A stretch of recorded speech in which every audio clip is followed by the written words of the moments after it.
Hey guys, this is Basketball Star 1130. I'm back with another video.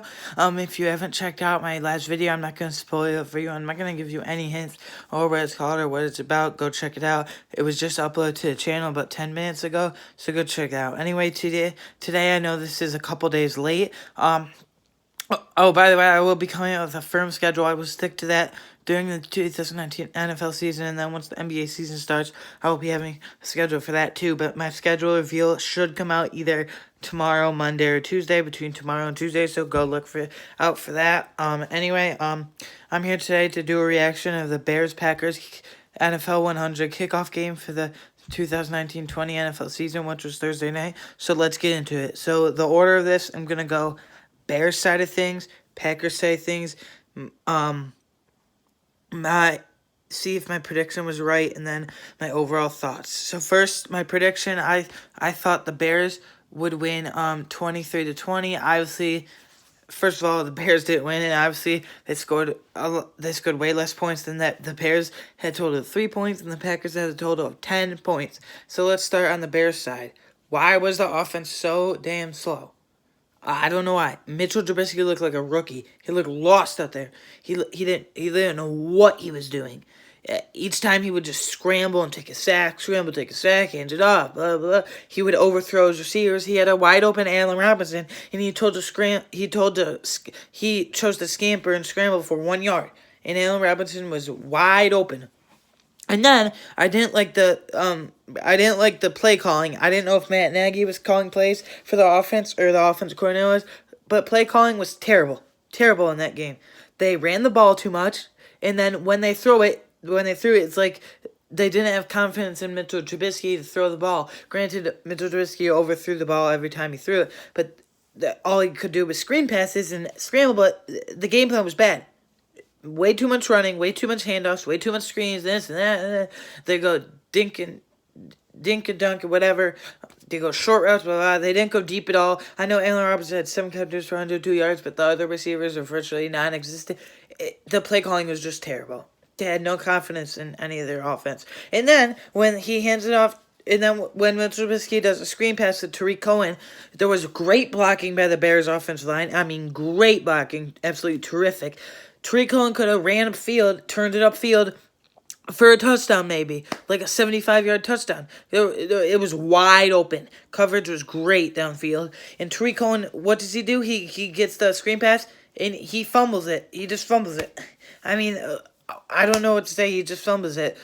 Luckily he got it back, but I mean, you can't be doing that. You know, that's why Tariq Cohen doesn't get many touches a game, because he's more of a slot receiving back. But that's why. I mean, I just didn't like how Bears ran things. That's why they only got 3 points. And it was kind of funny how when the Bears got a field goal, when Eddie Pinheiro made a 38-yard field goal. I know you're saying like 38 yards, that's not much. But after Cody Parkey struggles last year in his double doink, they were all the Bears fans were like cheering. They're like, yeah! When they were all like excited when Eddie Pinheiro made a 38-yard field goal.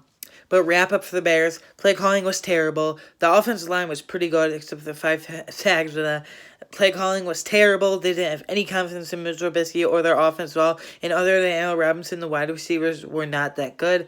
The cornerbacks were pretty good. The secondary was pretty good. The defensive line was pretty good.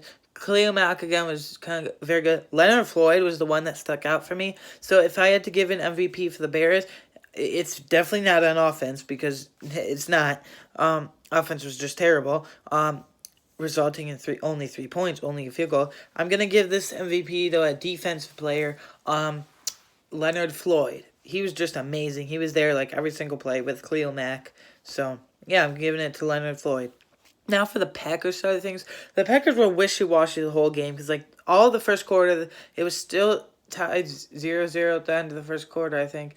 No one could get anything going. Then all of a sudden on the first drive of the second quarter, the Packers, mainly Aaron Rodgers, he launches it downfield to Marcus Valdes-Scantling, and he makes a huge catch, and then he throws it to Jimmy Graham for a touchdown. It was like Aaron Rodgers was launched out of a cannon for that play. I don't know what got into him, but I liked the Bears' offense. I mean, I liked the Packers' offense. The Bears' offense was terrible, but I can't stress how much it was terrible. Play calling was terrible, but anyway, I like the Packers offense, and it was good, but it was like wishy-washy. I mean, this is week one. You can't take anything away from week one. Everyone will overreact. Oh, the Bears, they couldn't even win at home. Oh, Mitchell Trubisky didn't look good. And I agree, Mitchell Trubisky didn't look good. But it's week one. You got to, slow down a little and do your research. And after, even week 1, 2, 3, even week 4, teams don't usually mesh or gel until after 4 weeks. So, got to be patient a little. At least give them, 2 weeks.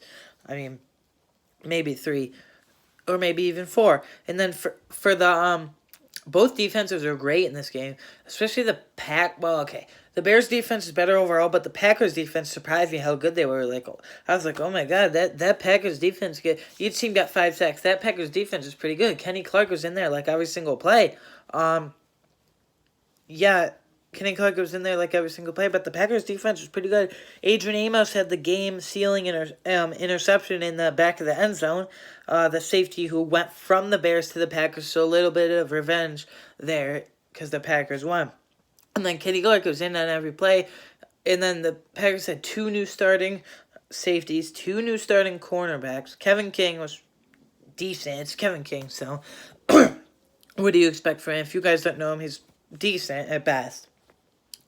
Decent at best. But okay, so in the Packers, another interesting thing when they drafted Rashan Gary, defensive tackle / nose tackle from Michigan, they switched him to outside linebacker, which I didn't think he could play. I think he's best suited at defensive end or defensive tackle, probably defensive end, but they switched him to outside linebacker, and he's not even starting. So and Oren Burks or whatever, I think he's usually a starter on the Packers defense, but he was out. And then Trey Burton, I think the Bears missed Trey Burton a lot just because of his physical nature in that. So yeah, if I had to give up MVP to the Green Bay Packers, I would say I'm going to say it was Aaron Rodgers because Aaron Rodgers had the only touchdown of the whole game. So yeah, that's what I think. 10-3, 10-3 Bears. 10-3 Packers win. My prediction was the Bears win 23-20, but that's okay. To just wrap it up and summarize my thoughts. Play calling for the Bears was terrible. I don't know, and I don't care who was calling plays. It was just terrible. They didn't have confidence in Mitchell Trubisky. The defense was really good, though. And for the Packers, the offense was wishy-washy the whole game. They had a couple good drives, but the offense was wishy-washy, and then the defense played very well. A lot better than I expected. Anyways, guys, tell me your thoughts down below. Again, it's week 1, so don't overreact. People are going to overreact, and don't be that person. Again, it's week 1, so give them some time. Anyways, this is Basketball Star 1130. Bye.